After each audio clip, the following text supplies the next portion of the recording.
ਬਿਸਮਿल्लाहिर्रहमानिर्रहीम ਤੇ अस्सलाम वालेकुम। 15 सितंबर ਪਾਕਿਸਤਾਨ 'ਚ ਇਤਵਾਰ ਦੀ ਸਵੇਰ ਤੇ ਅੱਜ ਦੇ ਪੰਜਾਬੀ ਵੀਲੌਗ 'ਚ ਸੱਜਣਾ ਮਿੱਤਰਾਂ ਭੈਣਾਂ ਭਰਾਵਾਂ ਮਾਵਾਂ ਤੇ ਬਜ਼ੁਰਗਾਂ ਨੂੰ ਜੀ ਆਇਆਂ ਨੂੰ ਤੇ ਚੜ੍ਹਦੇ ਪੰਜਾਬ ਦੇ ਸੱਜਣਾ ਤੇ ਮਿੱਤਰਾਂ ਨੂੰ ਸਤਿ ਸ੍ਰੀ ਅਕਾਲ। ਸਭ ਤੋਂ ਪਹਿਲਾਂ ਤੇ ਚੇਤੇ ਕਰਾਈਏ ਕਿ ਸੋਸ਼ਲ ਮੀਡੀਆ ਫਾਇਰਵਾਲ ਨੂੰ ਨਾਕਾਮ ਬਣਾਉਣ ਵਾਸਤੇ ਇਸ ਚੈਨਲ ਨੂੰ ਸਬਸਕ੍ਰਾਈਬ ਕਰੋ ਜੇ ਹਾਲੇ ਤੱਕ ਨਹੀਂ ਕੀਤਾ। ਵੀਲੌਗ ਵੇਖਣ ਤੋਂ ਬਾਅਦ ਇਹਨੂੰ ਲਾਈਕ ਕਰੋ, ਇਸ ਤੇ ਕਮੈਂਟ ਕਰੋ ਤੇ ਘੰਟੀ ਵਾਲਾ ਜਿਹੜਾ ਬਟਨ ਹੈ ਉਹਨੂੰ ਵੀ ਦਬਾ ਦਿਓ। ਹੁਣ ਆਉਣੇ ਅੱਜ ਦੀਆਂ ਖਬਰਾਂ ਵਾਲੇ ਪਾਸੇ ਜਿਨ੍ਹਾਂ ਤੇ ਚਾਨਣ ਪਾਉਣਾ। ਸਭ ਤੋਂ ਪਹਿਲੀ ਖਬਰ ਜਿਹੜੀ ਤੁਹਾਡੇ ਸਾਹਮਣੇ ਰੱਖਣੀ ਹੈ, ਪੀਟੀਵੀ ਦੇ ਵਿੱਚ ਮੁਕਾਬਲਾ ਬੜਾ ਹੀ ਸਖਤ ਹੈ। ਅੱਜ ਪਹਿਲੀ ਖਬਰ ਵੀ ਜ਼ਰਾ ਥੋੜ੍ਹੀ ਜਿਹੀ ਮਜ਼ਾਹੀਆ ਰੱਖਾਂਗੇ ਕਿਉਂਕਿ ਇਸ ਮੁਲਕ ਦੇ ਵਿੱਚ ਤੁਹਾਨੂੰ ਪਤਾ ਹੈ ਸੀਰੀਅਸ ਦੇ ਨਾਲ ਨਾਲ ਮਖੌਲ ਵੀ ਹੋ ਰਿਹਾ। ਇਸ ਮੁਲਕ ਦੇ ਨਾਲ ਇੱਥੋਂ ਦੀ ਅਸ਼ਰਾਫੀਆ ਇਹੋ ਜਿਹਾ ਮਖੌਲ ਕਰ ਰਹੀ ਹੈ, ਬਲਕਿ ਕਰਪਟ ਅਸ਼ਰਾਫੀਆ, ਕਰਪਟ ਐਲੀਟ ਜਿਹੜੀ ਹੈ ਕਿ ਜਿਹੜਾ ਹਰ ਮਖੌਲ ਹੈ ਉਹ ਸੀਰੀਅਸ ਵੀ ਹੈ ਤੇ ਨਾਲ ਨਾਲ ਮਖੌਲ ਵੀ ਹੈ। ਸੀਰੀਅਸ ਇਸ ਤੋਂ ਹੈ ਵੀ ਉਹ ਜਿਹੜਾ ਕੰਮ ਪੈਂਦਾ ਉਹ ਜ਼ਾਹਿਰ ਹੈ ਸਾਡੀ ਜੇਬ ਤੇ ਹੀ ਪੈਂਦਾ, ਆਮ ਆਵਾਮ ਦੀ ਤੇ, ਲੇਕਿਨ ਉਹ ਜਿਸ ਤਰੀਕੇ ਨਾਲ ਪਾਉਂਦੇ ਨੇ ਉਹ ਵੇਖ ਕੇ ਬੰਦੇ ਦਾ ਹਾਸਾ ਨਿਕਲ ਜਾਂਦਾ। ਪੀਟੀਵੀ ਦੇ ਵਿੱਚ ਕੋਈ 4-5 ਸ਼ੀਂਹ ਜਵਾਨ ਜਿਹੜੇ ਨੇ ਉਹਨਾਂ ਨੂੰ ਨੌਕਰੀ ਤੇ ਹਾਇਰ ਕੀਤਾ ਗਿਆ। ਜਿਹੜੇ ਬੰਦੇ ਪਹਿਲਾਂ ਸਨ ਉਹਨਾਂ ਨੂੰ ਡੰਟੋਨਿਕ ਨੇ ਕੱਢਿਆ ਤੇ ਕਿਸੇ ਨੂੰ 12 ਲੱਖ ਤੇ, ਕਿਸੇ ਨੂੰ 16 ਲੱਖ ਤੇ, ਕਿਸੇ ਨੂੰ ਸ਼ਾਇਦ 18 ਲੱਖ ਤੇ ਉਹਨਾਂ ਨੂੰ ਪੀਟੀਵੀ 'ਚ ਲਿਆ ਕੇ ਇਹ ਹੀਰੇ ਜਿਹੜੇ ਨੇ ਇਹਨਾਂ ਨੂੰ ਜੜਿਆ ਔਰ ਇੱਕ ਹਾਰ ਬਣਾਇਆ ਪੀਟੀਵੀ ਦੇ ਵਿੱਚ, ਔਰ ਦੱਸਿਆ ਹੈ ਕਿ ਹੁਣ ਪੀਟੀਵੀ ਨੂੰ ਚੁੱਕ ਦੇਣਗੇ ਤੇ ਪੀਟੀਵੀ ਦੇ ਇਹ ਲੋਕ ਜਿਹੜੇ ਨੇ ਮੁਕਾਬਲਾ ਕਰਨਗੇ ਤੇ ਐਸਾ ਸਮਾਂ ਬੰਨਣਗੇ ਕਿ ਜਿਹੜੇ ਪ੍ਰਾਈਵੇਟ ਚੈਨਲ ਨੇ ਉਹ ਕਿਤੇ ਪਿੱਛੇ ਦੇ ਪਿੱਛੇ ਰਹਿ ਜਾਣਗੇ। ਮਤਲਬ ਧੂੜ ਦੇ ਵਿੱਚ ਟੱਟੂ। ਟੱਟੂ ਦਾ ਮਤਲਬ ਉਰਦੂ ਦੇ ਵਿੱਚ ਖੋਤੇ ਨੂੰ ਆਖਦੇ ਨੇ। ਕਿਤੇ ਐਵੇਂ ਮੇਰੇ ਮਗਰ ਡਾਂਗ ਲੈ ਕੇ ਨਾ ਚੜ੍ਹ ਜਿਓ। ਕਰਾਚੀ ਵਾਲੇ ਟੱਟੂ ਲਫ਼ਜ਼ ਅਕਸਰ ਇਸਤੇਮਾਲ ਕਰਦੇ ਨੇ, ਸਾਡੀ ਪੰਜਾਬੀ 'ਚ ਇਹਨੂੰ ਮਾਯੂਬ ਸਮਝਿਆ ਜਾਂਦਾ, ਉੱਥੇ ਖੋਤੇ ਨੂੰ ਟੱਟੂ ਆਖਦੇ ਨੇ। ਅੱਛਾ ਜੀ, ਅੱਗੇ ਚੱਲਨੇ। ਬਹਰਹਾਲ ਇਹ ਤੁਹਾਡੇ ਸਾਹਮਣੇ ਸਕਰੀਨ ਤੇ ਰੱਖ ਦਿੰਦੇ ਕਿ ਇਹ ਜਿਹੜੇ 6 ਜਵਾਨ ਨੇ ਜਿਹੜੇ 4 ਰੱਖੇ ਨੇ, ਇਹ ਤੁਹਾਨੂੰ ਦੱਸਿਆ ਵੀ ਕਿਸੇ ਨੂੰ 12 ਲੱਖ, ਕਿਸੇ ਨੂੰ 16 ਲੱਖ, ਕਿਸੇ ਨੂੰ 18 ਲੱਖ। ਇਹ ਸਟੋਰੀ ਦਿੱਤੀ ਸੀ ਜਿਮੀ ਵਰਕ ਸਾਹਿਬ ਨੇ ਔਰ ਇਹ ਸਟੋਰੀ ਬਾਅਦ ਦੇ ਵਿੱਚ ਸੱਚ ਨਿਕਲੀ ਸੀ। ਇਹ ਜ਼ਰਾ ਗੌਰ ਕਰੋ, 13 ਘੰਟਿਆਂ 'ਚ ਅਮੀਨ ਹਫੀਜ਼ ਸਾਹਿਬ ਜਿਹੜੇ ਨੇ ਇਹਨਾਂ ਨੂੰ ਪੂਰੇ, ਘੱਟ ਤੋਂ ਵੱਧ ਨਹੀਂ, ਪੂਰੇ 43 ਲੋਕਾਂ ਨੇ ਵੇਖਿਆ। ਉਸ ਤੋਂ ਬਾਅਦ ਬੀਨਸ਼ ਸਲੀਮ ਸਾਹਿਬਾ ਨੂੰ ਪੂਰੇ 48 ਲੋਕਾਂ ਨੇ ਵੇਖਿਆ। ਉਸ ਤੋਂ ਬਾਅਦ ਡਾਕਟਰ ਮਾਰੀਆ ਜ਼ੁਲਫਕਾਰ ਥੋੜ੍ਹਾ ਜਿਹਾ ਥੱਲੇ ਰਹਿ ਗਈ ਹੈ, 3 ਬੰਦੇ 4, 5, 37 ਲੋਕਾਂ ਨੇ ਵੇਖਿਆ।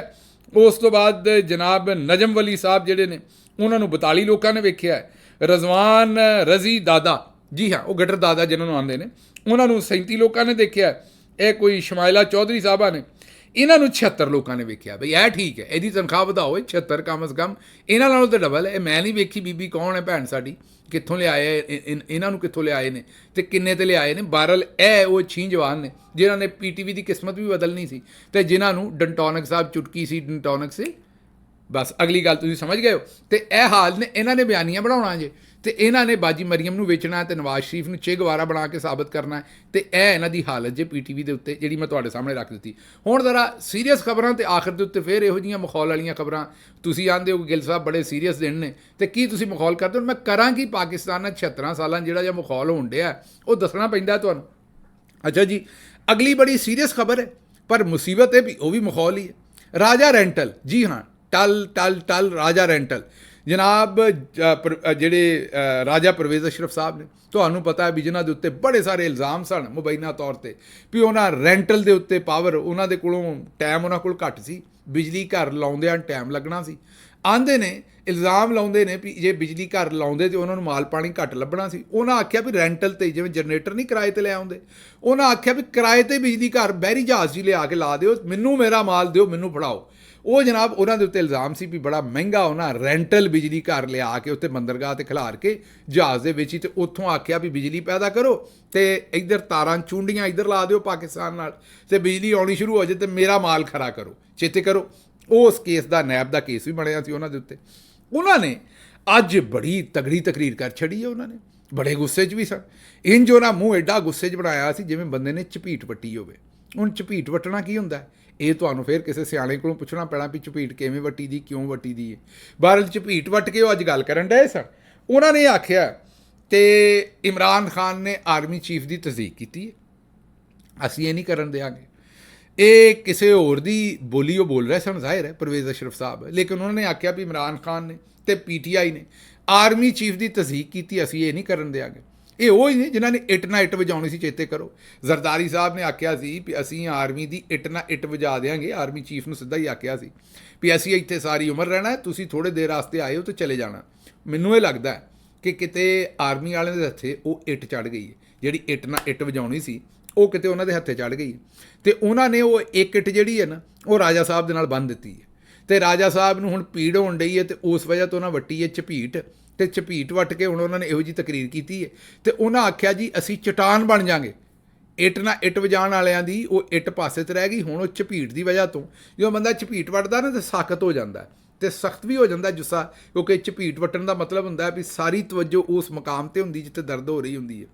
ਅਤੇ ਉਹ ਹੁਣ ਝਪੀਟ ਵੱਟਣ ਤੋਂ ਬਾਅਦ ਰਾਜਾ ਸਾਹਿਬ ਚਟਾਨ ਬਣ ਗਏ ਨੇ। ਅੱਜ ਉਹਨਾਂ ਆਪਣੀ ਤਕਰੀਰ 'ਚ ਆਖਿਆ ਵੀ ਅਸੀਂ ਚਟਾਨ ਬਣ ਜਾਵਾਂਗੇ ਅਤੇ ਆਰਮੀ ਚੀਫ ਦੇ ਖਿਲਾਫ ਜਿਹੜਾ ਕੋਈ ਬਦਤਮੀਜ਼ੀ ਕਰੇਗਾ ਉਹਨੂੰ ਡੱਕਾਂਗੇ। ਅੱਛਾ, ਇਹੋ ਜਿਹਾ ਕੰਮ ਹੀ ਬਿਲਾਵਲ ਜ਼ਰਦਾਰੀ ਸਾਹਿਬ ਨੇ ਵੀ ਅੱਜ ਮਾਰਿਆ ਉੱਥੇ ਅਦਾਲਤ, ਉਹਨਾਂ ਨੇ ਵੀ ਆਪਣੇ ਨਾਨਾ ਦੀ ਯਾਦ ਤਾਜ਼ਾ ਕੀਤੀ। ਉਹਨਾਂ ਵੀ ਜਨਾਬ ਜਿਵੇਂ ਉਹ ਡੈਡੀ ਆਂਦੇ ਸਨ ਨਾ ਅਯੂਬ ਖਾਨ ਸਾਹਿਬ ਨੂੰ ਔਰ ਦੂਜਿਆਂ ਨੂੰ, ਭੁੱਟੋ ਸਾਹਿਬ, ਉਸੇ ਤਰੀਕੇ ਨਾਲ ਉਹਨਾਂ ਵੀ ਜਨਾਬ ਅੱਜ ਦਬਾ ਕੇ ਪਾਲਿਸ਼ ਮਾਰੀ। ਉਹਨਾਂ ਆਖਿਆ ਜੀ ਕਿ ਇਮਰਾਨ ਖਾਨ ਨੇ ਜਿਹੜਾ ਨਾ ਜੀ ਉਹ ਆਰਮੀ ਚੀਫ ਦੀ ਤੋਹੀਨ ਕੀਤੀ, ਅਸੀਂ ਨਹੀਂ ਕਰਨ ਦਿਆਂਗੇ, ਮੁਲਕ ਦੇ ਖਿਲਾਫ ਇਹ ਕੀਤਾ, ਇਹਦਾ ਹਿਸਾਬ ਦੇਣਾ ਪਏਗਾ ਇਮਰਾਨ ਖਾਨ ਨੂੰ, ਅਤੇ ਇਹ ਕਰਨਾ ਪਏਗਾ। ਲੈ ਵੀ ਬੱਲ, ਜਿੱਥੇ ਇੰਨੇ ਸਾਰੇ ਹਿਸਾਬ ਲੈਂਦੇ ਨੇ ਤੂੰ ਵੀ ਮੇਰਾ ਚੰਦ ਲੈ ਲਾ ਹਿਸਾਬ ਇਮਰਾਨ ਖਾਨ ਦੇ ਕੋਲੋਂ। ਚਲੋ ਇਮਰਾਨ ਖਾਨ ਨੇ ਤਾਂ ਪਹਿਲਾਂ ਹੀ ਖਾਤਾ ਖੋਲ੍ਹਿਆ, ਜਿਹੜਾ ਲੈਣਾ ਚਾਹੁੰਦਾ ਲੈ ਲੈ, ਤੂੰ ਵੀ ਲੈ ਲਾ ਮੇਰਾ ਵੀਰ, ਕੋਈ ਨਹੀਂ ਰੌਲਾ। ਅੱਛਾ ਜੀ, ਅੱਗੇ ਚੱਲਦੇ। ਅੱਗੇ ਆਪਣੇ ਭਾ ਹਨੀਫੇ ਨੇ, ਭਾ ਹਨੀਫਾ ਜੀ ਨੇ ਕਿਹਾ, ਹਨੀਫ ਅਬਾਸੀ ਸਾਹਿਬ ਨੇ ਉਹਨਾਂ ਕਿਹਾ ਜਿਹੜਾ ਫੌਜ 'ਤੇ ਭੌਂਕਦਾ ਉਹ ਕੁੱਤਾ ਹੁੰਦਾ ਹੈ।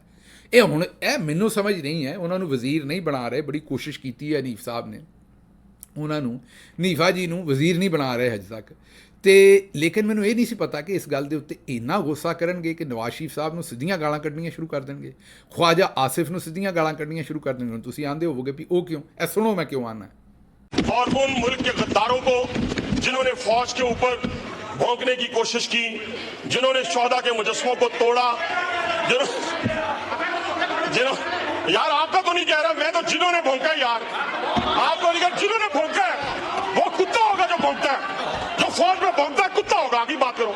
बिगाड़ दिया इस पाकिस्तान को, बर्बाद कर चुका हूं इस पाकिस्तान को, तबाह कर दिया इस पाकिस्तान को, लहूलुहान कर दिया पाकिस्तान को। उनकी लिस्ट लेके जिस दिन हमने प्रेस कॉन्फ्रेंस की तो आपकी ईंट से ईंट बढ़ जाएगी। ਸੁਣ ਲਿਆ ਜੇ, ਇਹ ਤਕਰੀਰਾਂ ਤੇ ਫੌਜ ਦੇ ਖਿਲਾਫ ਇਹ ਆਂਦੇ ਸਨ, ਫੌਜ ਨੂੰ ਬੁਰਾ ਭਲਾ ਤੇ ਇਹ ਆਂਦੇ ਸਨ। ਅਸੀਂ ਤੇ ਫੌਜ ਦੇ ਉੱਤੇ 2-4 ਬੰਦੇ ਜਿਹੜੇ ਨੇ, ਜੋ ਆਰਮੀ ਚੀਫ ਸਾਹਿਬ ਨੇ, DG ISI ਸਾਹਿਬ ਨੇ, ਉਹਨਾਂ ਦੀਆਂ ਜਿਹੜੀਆਂ ਸਿਆਸੀ ਗਲਤ ਪਾਲਿਸੀਆਂ ਸੀ ਉਹਨਾਂ 'ਤੇ ਤਨਕੀਦ ਕਰਦੇ। ਫੌਜ ਆਪਣੀ ਨੂੰ ਤਾਂ ਅਸੀਂ ਕਦੀ ਕੁਛ ਆਂਦੇ ਹੀ ਨਹੀਂ। ਇਹ ਆਂਦੇ ਸਨ ਵਰਦੀ ਦੇ ਬਾਰੇ ਨਾਰੇ, ਫੌਜ ਦੇ ਬਾਰੇ ਨਾਰੇ, ਇਹ ਫੌਜ ਹੱਡੀਆਂ ਤੋਂ ਗੋਦਾ ਲਾ ਕੇ ਖਾ ਗਈ। ਇਹ ਆਂਦੇ ਸਨ ਕਿ ਜਨਾਬ ਲੱਤਾਂ ਕੰਬ ਰਹੀਆਂ ਸਨ ਅਤੇ ਪਸੀਨੇ ਛੁੱਟੇ ਸਨ। ਇਹ ਆਪੇ ਹੀ ਇੱਕ ਦੂਜੇ ਨੂੰ ਗਾਲੋ ਗਾਲੀ ਸ਼ੁਰੂ ਹੋ ਗਏ ਨੇ। ਚਲੋ ਜੀ ਅੱਗੇ ਤੁਰਨੇ।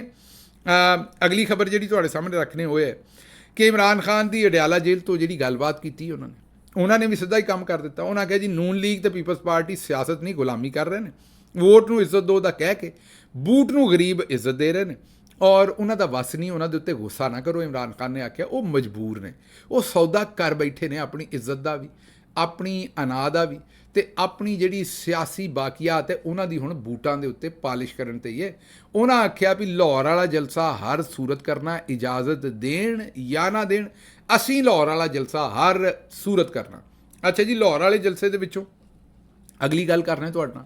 ਲਾਹੌਰ ਵਾਲੇ ਜਲਸੇ ਦੇ ਵਿੱਚ ਅਵੈਸ ਯੂਨਸ, ਸਾਡਾ ਬੜਾ ਤੁਹਾਨੂੰ ਪਤਾ ਮੰਨਿਆ ਪਰਮੰਨਿਆ ਸੁਥਰਾ, ਅਤੇ ਮੈਂ ਹੀ ਆਖਾਂਗਾ ਵੀ ਚੰਨ ਵਰਗਾ ਵਰਕਰ ਹੈ ਸਾਡਾ, ਉਹਨੂੰ ਹਫ਼ਤਿਆਂ ਤੋਂ ਜੇਲ੍ਹ ਦੇ ਵਿੱਚ ਰੱਖਿਆ ਸੀ। ਜੱਜ ਸਾਹਿਬ ਨੇ ਉਹਦਾ ਜਿਹੜਾ ਉਹਨਾਂ ਨੂੰ ਡਿਸਚਾਰਜ ਕਰ ਦਿੱਤਾ ਮੁਕੱਦਮੇ 'ਚੋਂ। ਅਤੇ ਇਹ ਜਿਹੜੇ ਅਵੈਸ ਯੂਨਸ ਸਾਹਿਬ ਸਨ, ਇਹਨਾਂ ਨੂੰ ਜਿਹੜੇ ਜੱਜ ਸਾਹਿਬ ਨੇ ਡਿਸਚਾਰਜ ਕੀਤਾ ਨਾ, ਉਹ ਹੀ ਸਨ ਜਿਨ੍ਹਾਂ ਦੀ ਗੱਡੀ ਨੂੰ ਵੀਗੋ ਡਾਲੇ ਨੇ ਟੱਕਰ ਮਾਰੀ ਸੀ। ਮੀਨ ਉਹਨਾਂ ਨੂੰ ਮੇਰਾ ਖਿਆਲ ਹੈ ਚੇਤਾਵਨੀ ਤਾਂ ਦਿੱਤੀ ਸੀ, ਧਮਕੀ ਤਾਂ ਦਿੱਤੀ ਸੀ ਕਿ ਅਵੈਸ ਯੂਨਸ ਨੂੰ ਇਨਸਾਫ ਨਾ ਦੇ ਦੇਣ। ਬਹਰਹਾਲ ਕੋਈ ਜੱਜ ਸਾਹਿਬ ਦਲੇਰ ਲੱਗਦੇ ਨੇ, ਉਹਨਾਂ ਫਿਰ ਵੀ ਅਵੈਸ ਯੂਨਸ ਨੂੰ ਜਿਹੜਾ ਇਨਸਾਫ ਦਿੱਤਾ। ਅੱਜ ਉਹਨਾਂ ਦੀਆਂ ਹੱਥਕੜੀਆਂ ਖੁੱਲ੍ਹੀਆਂ ਨੇ ਅਤੇ ਜਵਾਨ ਨੇ ਹੱਥਕੜੀਆਂ ਖੁੱਲ੍ਹਦਿਆਂ ਹੀ ਜਲਸੇ ਦੀ ਤਿਆਰੀ ਸ਼ੁਰੂ ਕਰ ਦਿੱਤੀ ਹੈ। ਅਤੇ ਅਵੈਸ ਯੂਨਸ ਜਿਹੜਾ ਉਹ ਬੜਾ ਕਾਰਾਮਦ ਵਰਕਰ ਹੈ। ਇਨਸ਼ਾਅੱਲਾ ਆਉਣ ਵਾਲੇ ਦਿਨਾਂ ਦੇ ਵਿੱਚ ਲਾਹੌਰ ਦੇ ਵਿੱਚ ਜਲਸੇ ਦੇ ਵਿੱਚ ਆਪਣਾ ਭਰਪੂਰ ਯੋਗਦਾਨ ਜਿਹੜਾ ਉਹ ਪਾਏਗਾ। ਅੱਛਾ ਜੀ, ਅਗਲੇ ਪਾਸੇ ਚੱਲਨੇ।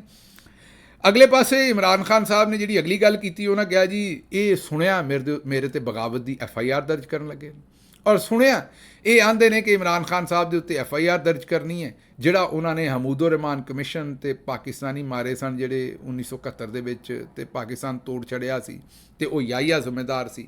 ਉਹ ਜਿਹੜਾ ਟਵੀਟ ਕੀਤਾ ਹਮੂਦੁਰ ਰਹਿਮਾਨ ਕਮਿਸ਼ਨ ਦੇ ਬਾਰੇ, ਉੱਥੇ ਬਗਾਵਤ ਦੀ FIR ਦਰਜ ਕਰਵਾਉਣੀ। ਇਮਰਾਨ ਖਾਨ ਨੇ ਕਿਹਾ ਚਲੋ ਚੰਗਾ ਹੈ, ਇਸ ਪਾਰੋਂ ਹਮੂਦੁਰ ਰਹਿਮਾਨ ਕਮਿਸ਼ਨ ਦੀ ਰਿਪੋਰਟ ਤੇ ਅਦਾਲਤ 'ਚ ਪੜ੍ਹ ਕੇ ਸੁਣਾਉਣਗੇ ਨਾ, ਜਿਹੜੀ ਇਹਨਾਂ ਲੁਕਾਈ ਹੈ, ਜਿਹੜੀ ਇਹਨਾਂ ਨੇ ਇੰਨੇ ਵਰਿਆਂ ਤੋਂ ਲੁਕਾਈ ਹੈ, ਉਹ ਰਿਪੋਰਟ ਤੇ ਕਮ ਅਜ਼ ਕਮ ਹੁਣ ਅਦਾਲਤ ਦੇ ਵਿੱਚ ਆਏਗੀ। ਤੇ ਇਹਨਾਂ ਹਾਲਾਤ ਦੇ ਵਿੱਚ ਵੇਖਦੇ ਹਾਂ ਵੀ ਅੱਗੋਂ ਕੀ ਬਣਦਾ ਲੇਕਿਨ ਜ਼ਾਹਿਰ ਹੈ ਇਹ ਉਹਨਾਂ ਨੇ ਕਿਹਾ ਕਿ ਅਗਰ ਉਹ ਰਿਪੋਰਟ ਪਾਕਿਸਤਾਨ 'ਚ ਇੰਪਲੀਮੈਂਟ ਹੋ ਜਾਂਦੀ ਤੇ ਕਦੇ ਜਿਹੜੀ ਮਾਰਸ਼ਾਲਾ ਲੱਗਾ 3-4 ਵਾਰੀ ਇਹ ਨਾ ਲੱਗਦਾ ਲੇਕਿਨ ਚਲੋ ਚੰਗਾ ਹੁਣ ਅਦਾਲਤ ਦੇ ਵਿੱਚ ਰਿਪੋਰਟ ਤਾਂ ਨੰਗੀ ਹੋਏਗੀ। ਅੱਛਾ ਜੀ, ਅੱਗੋਂ ਗਵਰਨਰ ਰਾਜ ਦੀ ਬੜੀ ਗੱਲ ਕਰ ਰਹੇ ਨੇ। ਫਵਾਦ ਚੌਧਰੀ ਨੇ ਬਿਆਨ ਛੱਡਿਆ, ਉਹਨੇ ਆਖਿਆ ਵੀ ਜੇ ਗਵਰਨਰ ਰਾਜ ਲਾਇਆ ਤੇ ਫਿਰ ਇਹ ਕੰਮ ਜਿਹੜਾ ਦੂਰ ਨਿਕਲ ਜਾਣਾ। ਇਹ ਸੋਚਿਓ ਵੀ ਨਾ ਵੀ ਗਵਰਨਰ ਰਾਜ ਲਾਉਣਾ। ਅਸੀਂ ਪਹਿਲਾਂ ਹੀ ਤੁਹਾਡੇ ਸਾਹਮਣੇ ਬਾਰ-ਬਾਰ ਦੱਸ ਰਹੇ ਹਾਂ ਕਿ ਗਵਰਨਰ ਰਾਜ ਦੇ ਬਾਰੇ ਬੜਕਾ ਮਾਰਨੀਆਂ ਸੌਖੀਆਂ ਨੇ ਤੇ ਜੇ ਗਵਰਨਰ ਰਾਜ ਲਾ ਬੈਠੇ ਤੇ ਉਸ ਤੋਂ ਬਾਅਦ ਜਿਸ ਤਰੀਕੇ ਨਾਲ ਉੱਥੇ ਆਵਾਮ ਨੇ ਪਾਸੇ ਭੰਨਣੇ ਨੇ। ਨਿੱਕਾ ਜਿਹਾ ਸੂਬਾ ਹੈ ਬਲੂਚਿਸਤਾਨ, ਆਬਾਦੀ ਦੇ ਲਿਹਾਜ਼ ਨਾਲ ਮੈਂ ਗੱਲ ਕਰਦਾ, ਰਕਬੇ ਦੇ ਲਿਹਾਜ਼ ਨਾਲ ਤੇ ਵੱਡਾ ਹੈ, ਆਬਾਦੀ ਦੇ ਲਿਹਾਜ਼ ਨਾਲ ਬੜੀ ਥੋੜੀ ਜਿਹੀ ਆਬਾਦੀ ਹੈ। ਖੈਬਰ ਪਖਤੂਨਖਵਾ ਤੋਂ ਅੱਧੀ ਵੀ ਨਹੀਂ, ਉਸ ਤੋਂ ਵੀ ਘੱਟ ਹੈ। ਖੈਬਰ ਪਖਤੂਨਖਵਾ ਦੇ 5-6 ਕਰੋੜ ਦੀ ਆਬਾਦੀ ਦਾ ਔਰ ਬੜਾ ਡਾਈਵਰਸ ਕਿਸਮ ਦਾ ਸੂਬਾ ਹੈ ਤੇ ਉੱਥੇ ਅਗਰ ਇੱਕ ਸਭ ਤੋਂ ਮਕਬੂਲ 90-95% ਜਿਹੜੀ ਪਾਰਟੀ ਪਾਪੂਲਰ ਹੈ ਉਹਦੇ ਖਿਲਾਫ ਅਗਰ ਇਹਨਾਂ ਨੇ ਗਵਰਨਰ ਰਾਜ ਲਾਇਆ ਤੇ ਮੂੰਹ ਕੱਢ ਤੇ ਲੈਣਗੇ, ਪੇਪਰ ਵੀ ਸਾਈਨ ਕਰ ਲੈਣਗੇ, ਫਿਰ ਨਿਭਾਉਣਾ ਔਖਾ ਹੋ ਜਾਣਾ, ਚਲਾਉਣਾ ਔਖਾ ਹੋ ਜਾਣਾ। ਆਵਾਮ ਇਹਨਾਂ ਨੂੰ ਜਿਹੜਾ ਸਿੱਧਿਆਂ ਕਰਕੇ ਰੱਖ ਦੇਗੀ। ਇਸ ਲਈ ਕਹਿਣਾ ਸੌਖਾ, ਕਰਨਾ ਔਖਾ। ਅੱਛਾ ਜੀ, ਸੁਪਰੀਮ ਕੋਰਟ ਨੇ ਇਹਨਾਂ ਦੀਆਂ ਸਦਰਾਂ ਦੇ ਉੱਤੇ ਪਾਣੀ ਪਾ ਦਿੱਤਾ। ਸੁਪਰੀਮ ਕੋਰਟ ਨੇ ਇੰਜ ਹੀ ਕੀਤਾ ਕਿ ਜਿਵੇਂ ਕੋਈ ਲੇਲਾ ਜਿਹੜਾ ਉਹ ਬਹੁਤ ਟੱਕਰਾਂ ਮਾਰਦਾ ਫਿਰੇ ਹਰ ਪਾਸੇ ਨੂੰ ਤੇ ਉੱਤੇ ਕੋਈ ਠੰਡੀ ਪਾਣੀ ਦੀ ਬੋਤਲ ਪਾ ਦੇ ਤੇ ਜਿਵੇਂ ਲੇਲਾ ਕੁੰਗੜ ਕੇ ਖਲੋ ਜਾਂਦਾ, ਉਹ ਹਾਲ ਇਹਨਾਂ ਦਾ ਹੋਇਆ। ਤਰਮੀਮ ਕਰਨ ਤੁਰੇ ਸਨ। ਸੁਪਰੀਮ ਕੋਰਟ ਨੇ ਅੱਜ 4 ਸਫਾਤ ਤੇ ਮਬਨੀ ਕੱਲ੍ਹ ਮਤਲਬ ਕਿ 8 ਜੱਜਸ ਜਿਹੜੇ ਸਨ ਉਹਨਾਂ ਨੇ ਇੱਕ ਵਜ਼ਾਹਤ ਜਿਹੜੀ ਇਲੈਕਸ਼ਨ ਕਮਿਸ਼ਨ ਨੇ ਮੰਗੀ ਸੀ ਪਾਕਿਸਤਾਨ ਤਹਿਰੀਕ ਇਨਸਾਫ ਦੇ ਜਿਹੜੇ MNA ਨੇ ਕਿ ਉਹਨਾਂ ਦੇ ਉੱਤੇ ਮਖਸੂਸ ਨਸ਼ਸਤਾਂ ਦੇਣੀਆਂ ਨੇ ਕਿ ਨਹੀਂ। ਸੁਪਰੀਮ ਕੋਰਟ ਨੇ ਕਿਹਾ ਬੰਦੇ ਦੇ ਪੁੱਤਰ ਬਣੋ, ਫੌਰੀ ਦਿਓ, ਇਹ ਡਿਲੇ ਟੈਕਨੀਕਸ ਯੂਜ਼ ਨਾ ਕਰੋ, ਡਿਲੇਇੰਗ ਟੈਕਨੀਕਸ ਜਿਹੜੀਆਂ ਨੇ, ਔਰ ਗਾਂ ਇਹੋ ਜਿਹੇ ਸਵਾਲ ਸਾਨੂੰ ਨਾ ਘੱਲੋ, ਫੌਰੀ ਤੌਰ ਤੇ ਉਹਨਾਂ ਨੂੰ ਸੀਟਾਂ ਦਿਓ। ਬਹਰਹਾਲ ਇਲੈਕਸ਼ਨ ਕਮਿਸ਼ਨ ਹੁਣ ਪੀਰ ਵਾਲੇ ਦਿਨ ਦੁਬਾਰਾ ਆਪਣਾ ਇਜਲਾਸ ਕਰ ਰਿਹਾ ਤੇ ਫੈਸਲਾ ਉਹਨਾਂ ਇਹੀ ਕਰਨਾ ਹੈ ਕਿ ਅਸੀਂ ਸੁਪਰੀਮ ਕੋਰਟ ਦਾ ਆਰਡਰ ਨਹੀਂ ਮੰਨਣਾ ਕਿਉਂਕਿ ਪਿੱਛੋਂ ਚੌਧਰੀ ਨੇ ਉਹਨਾਂ ਨੂੰ ਕਿਹਾ ਵੀ ਤੁਸੀਂ ਨਹੀਂ ਮੰਨਣਾ। ਲੇਕਿਨ ਸੁਪਰੀਮ ਕੋਰਟ ਦੀ ਇਹ ਵਜ਼ਾਹਤ ਤੋਂ ਬਾਅਦ KPK ਦੇ ਵਿੱਚ ਜਿਹੜੀਆਂ ਨਸ਼ਸਤਾਂ ਨੇ ਉਹ ਜ਼ਾਹਿਰ ਹੈ ਪਾਕਿਸਤਾਨ ਤਹਿਰੀਕ ਇਨਸਾਫ ਦੇ ਲੋਕਾਂ ਨੂੰ ਲੱਭ ਗਈਆਂ ਨੇ ਤੇ ਉਸ ਤੋਂ ਬਾਅਦ ਹੁਣ ਸੈਨੇਟ ਦਾ ਇਲੈਕਸ਼ਨ ਜਿਹੜਾ ਨਹੀਂ ਹੋਇਆ ਉਹ ਕਿਉਂਕਿ ਸੈਨੇਟ ਦੇ ਵਿੱਚ KP ਦੀ ਰਿਪਰੈਜ਼ੈਂਟੇਸ਼ਨ ਤੇ ਨਹੀਂ, ਉੱਥੇ ਇਲੈਕਸ਼ਨ ਨਹੀਂ ਸੀ ਹੋਣ ਦਿੱਤਾ ਕਿਉਂਕਿ ਹਜੇ ਮਖਸੂਸ ਨਸ਼ਸਤਾਂ ਦਾ ਫੈਸਲਾ ਨਹੀਂ ਸੀ ਹੋਇਆ ਔਰ ਉਸ ਤੋਂ ਬਗੈਰ ਆਈਨੀ ਤਰਮੀਮ ਨਹੀਂ ਹੋ ਸਕਦੀ। ਤੇ ਹੁਣ KP ਗਵਰਨਮੈਂਟ ਨੂੰ ਜ਼ਾਹਿਰ ਹੈ ਫੌਰੀ ਤੌਰ ਤੇ ਉੱਥੇ ਸੈਨੇਟ ਦੇ ਇਲੈਕਸ਼ਨ ਦੀ ਡਿਮਾਂਡ ਕਰਨੀ ਚਾਹੀਦੀ ਹੈ। ਇਹਦੇ ਉੱਤੇ ਗੱਲ ਵੀ ਕਰਾਂਗੇ ਤੇ ਗਾਂ ਜਿਹੜੀ ਗੱਲ ਹੈ ਉਹ ਤੁਹਾਨੂੰ ਤਜਜ਼ੀਆ ਵੀ ਦੱਸਾਂਗੇ ਤੇ ਇਹਨੂੰ ਫਾਲੋ ਅਪ ਵੀ ਕਰਾਂਗੇ। ਅੱਛਾ ਜੀ, ਅੱਗੋਂ ਸਾਬਰ ਸ਼ਾਕਿਰ ਸਾਹਿਬ ਨੇ ਇੱਕ ਬਿਆਨ ਦਿੱਤਾ। ਉਹਨਾਂ ਆਖਿਆ ਜੀ ਮਰੀਮ ਸਾਹਿਬਾ ਨੇ ਸਹਾਫੀਆਂ ਨੂੰ ਭੌਂਕਣ ਵਾਲਾ ਕੁੱਤਾ ਕਿਹਾ ਸੀ ਤੇ ਅੱਜ ਕਾਜ਼ੀ ਫਾਇਜ਼ ਈਸਾ ਸਾਹਿਬ ਨੇ ਵੀ ਬੌਲੇ ਕੁੱਤੇ ਕਿਹਾ ਹੈ। ਹੁਣ ਵੇਖਦੇ ਆ ਇਹਨਾਂ ਦੋਵਾਂ ਦੇ ਅੱਗੋਂ ਵੀ ਕਿਤੇ ਮਾਈਕ ਚੁੱਕੇ ਜਾਂਦੇ ਨੇ ਜਾਂ ਨਹੀਂ, ਜਾਂ ਇਹਨਾਂ ਦੇ ਖਿਲਾਫ ਵੀ ਹੜਤਾਲ ਹੁੰਦੀ ਹੈ, ਜਾਂ ਸਿਰਫ ਗੰਡਾਪੁਰ ਸਾਹਿਬ ਦੇ ਖਿਲਾਫ ਹੀ ਸਹਾਫੀਆਂ ਦਾ ਖੂਨ ਜੋਸ਼ ਮਾਰਦਾ। ਹੋ ਸਕਦਾ ਇੱਥੇ ਦਵਾਈ ਸ਼ਵਾਈ ਖਾਧੀ ਹੋਵੇ ਸੱਜਣਾ ਨੇ, ਇੱਥੇ ਜੋਸ਼ ਖੂਨ ਨਾ ਮਾਰੇ। ਬਹਰਹਾਲ ਇਹ ਗੱਲ ਸਾਬਰ ਸ਼ਾਕਿਰ ਸਾਹਿਬ ਕੀਤੀ ਹੈ ਤੇ ਉਹਨਾਂ ਨੇ ਇਹ ਕਿਹਾ ਕਿ ਇਹ ਜਿਹੜਾ ਸਾਰਾ ਮਾਮਲਾ ਹੈ ਇਹ ਸਾਨੂੰ ਹੁਣ ਵੇਖਣਾ ਪਏਗਾ ਵੀ ਇਹ ਮਰੀਮ ਸਾਹਿਬਾ ਦਾ ਤੇ ਕਾਜ਼ੀ ਸਾਹਿਬ ਦਾ ਇੱਕ ਹੀ ਸਹਾਫੀਆਂ ਦੇ ਉੱਤੇ ਨੈਰੇਟਿਵ ਇੱਕ ਹੀ ਹੈ। ਚਲੋ ਕਮ ਤੋਂ ਕਮ ਕਿਸੇ ਗੱਲ ਤੇ ਹਾਂ ਮੰਗੀ ਹੈ ਮਾੜੀ ਗੱਲ ਹੈ ਜਿਹੜੀ ਦੋਵਾਂ ਨੇ ਕੀਤੀ ਹੈ। ਉਸ ਤੋਂ ਪਹਿਲਾਂ ਰਾਣਾ ਸਨਾਉल्ला ਸਾਹਿਬ ਨੇ ਸਹਾਫੀਆਂ ਨੂੰ ਕੀ ਆਖਿਆ ਸੀ ਉਹ ਵੀ ਤੁਹਾਨੂੰ ਸੁਣਵਾ ਦਿੰਦੇ ਆ, ਜ਼ਰਾ ਸੁਣੋ।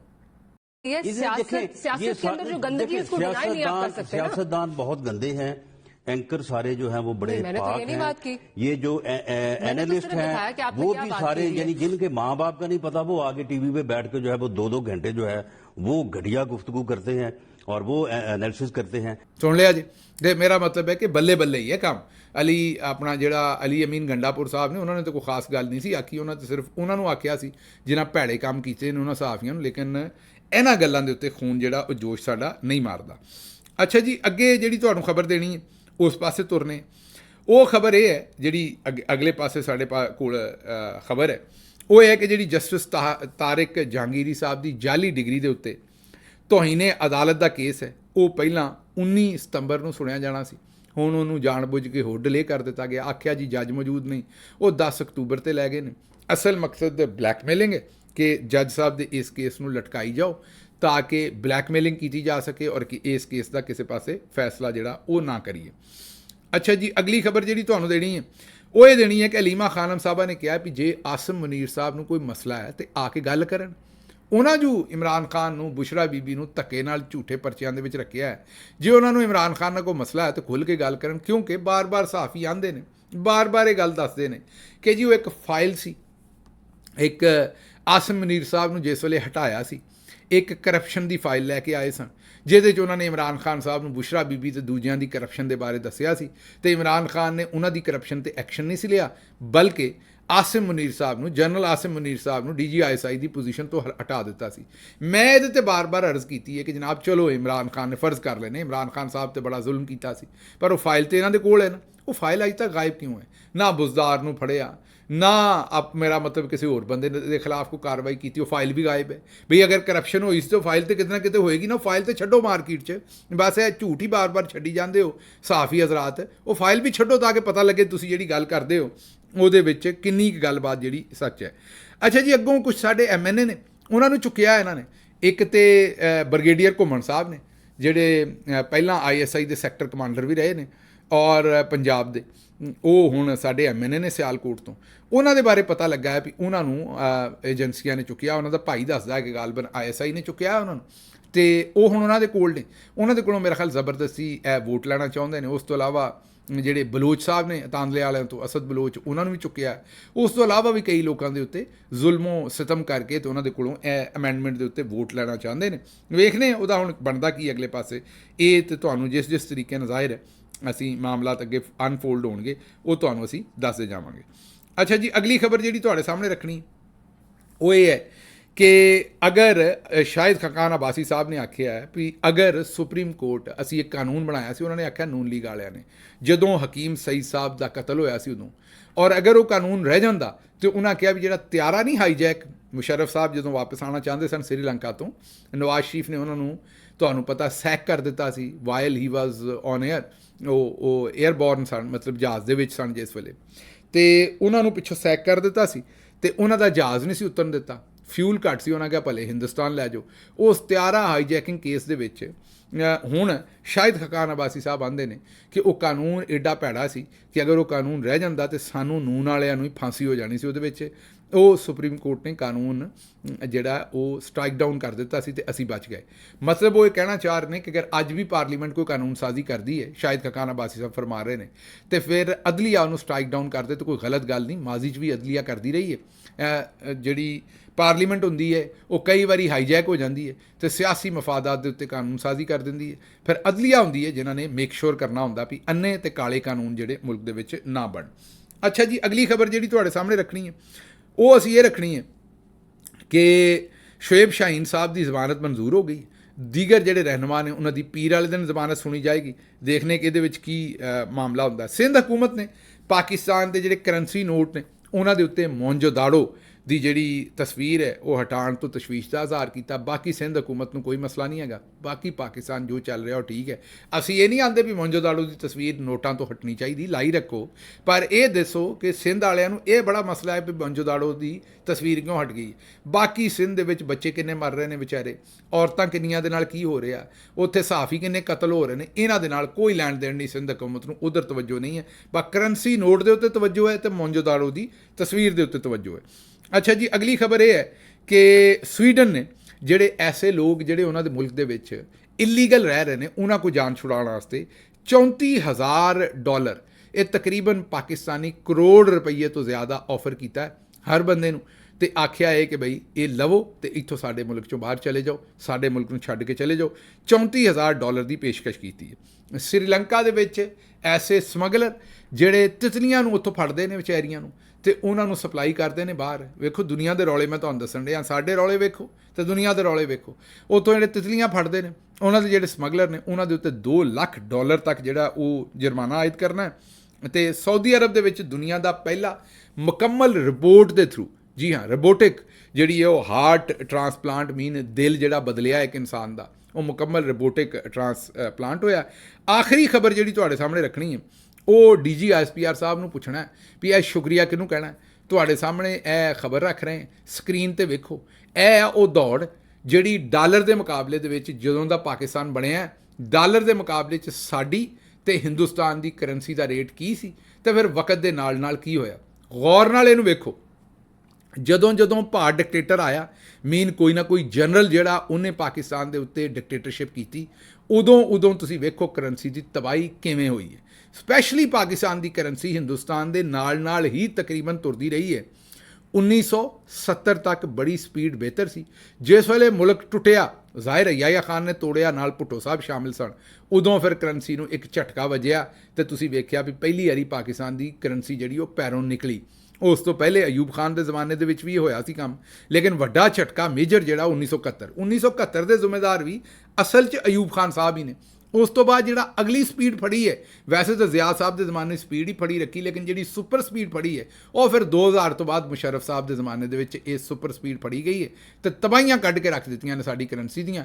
ਇਹ ਹੁਣ ਪੁੱਛ ਲੈਣਾ ਚਾਹੀਦਾ DG ISPR ਸਾਹਿਬ ਨੂੰ ਕਿ ਜਨਾਬ ਇਹ ਦੱਸ ਦਿਓ ਵੀ ਇਹ ਜਿਹੜਾ ਜੋ ਕੁਝ ਹੋਇਆ ਹੈ ਇਹਦੀ ਮਿਹਰਬਾਨੀ, ਇਹਦਾ ਸ਼ੁਕਰੀਆ ਕਿਹਨੂੰ ਅਦਾ ਕਰਨਾ ਹੈ।